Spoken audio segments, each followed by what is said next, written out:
What's up, guys? Today I'm going to talk about one very, very short and very specific thing that you can actually change in your ads and your funnel and everything, so you can actually end up from going from basically completely unprofitable and having no one really trusting your stuff or buying from your stuff, being really bad, essentially direct response marketing, to being really, really good at it and actually having a lot of people take your offers and actually click on your ads. And this is a thing where these are things generally that we apply for brands like this, all these here that you see on the screen, including this one where we had over $200,000 profit in a month. Okay.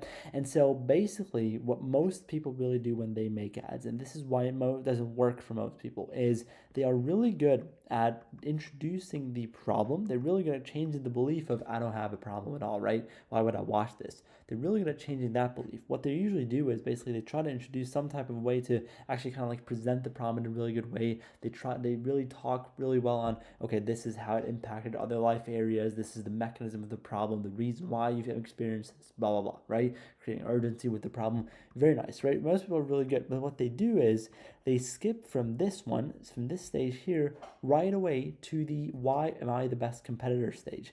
And this is a big mistake, because at this stage here, people are not ready, or they don't really care about why you are the best competitor. And you can see this very easily if you ask yourself, okay, what have I really done in my scripts? This also applies for funnels that you make, for offers, for product pictures, for image ads, even for anything. If you've ever talked about basically after introducing the problem of, yeah, this is why, until, like, let's say VSL, until I found brand name XYZ, blah, blah, blah. And then you introduce one mechanism, which is your brand's or product's mechanism. And you sort of explain why you're the best competitor, but you left one key thing out. People that watch your ads have egos. And this is what comes in between. Because what happens is when you basically switch from problem to why the best competitor right away, what's going to happen is people are going to think, okay, cool, let me just come back to this whenever I need it, right?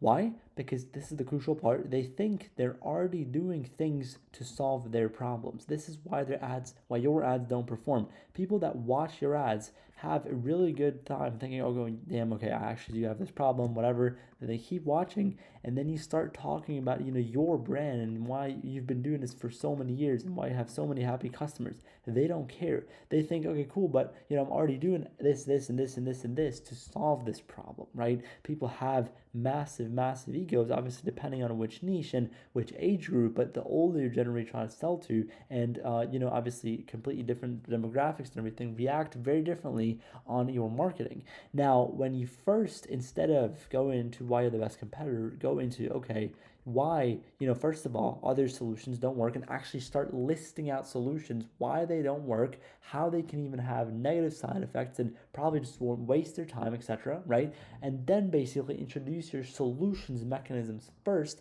before you get into your products mechanism. This is the interesting, crucial part. Before you get into why you're the best competitor, which is your product mechanism, you introduce your solution mechanism, why your solution works better. For example, if you're selling a supplement, why that ingredient works better than other ingredients, and only then why you are the best competitor for that ingredient.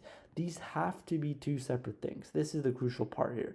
And if you actually do apply this from now on in terms of your video ads, for example, very easy. Also in your image ad funnels, also, for example, on your website, if you have any funnel structure, if you like regularly scale with listicle funnels, with quiz funnels, with advertorial funnels, VSL funnels, whatever, or even just have some type of product picture set up that just doesn't work, or your offer doesn't convert, make sure to always discredit the things that they already think work and they're already doing.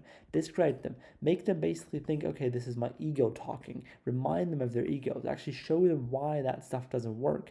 Kind of destroy their egos, and then get into why you are the best competitor, and not right away from, oh, problem to brand name. No, introduce the brand name at the very end. Before you introduce the brand name, you should already have introduced your solution, your ingredient, or whatever, and then why you're the best competitor. These have to be two separate mechanisms. In every ad, there have to be two mechanisms here. Super important to remember that. But that was pretty much it for this video, guys. Obviously, super short video. I just wanted to point this out because I've been seeing this mistake again and again and again. So, yeah, thank you so much for giving me your most important asset, which is your attention. I wish you a beautiful day.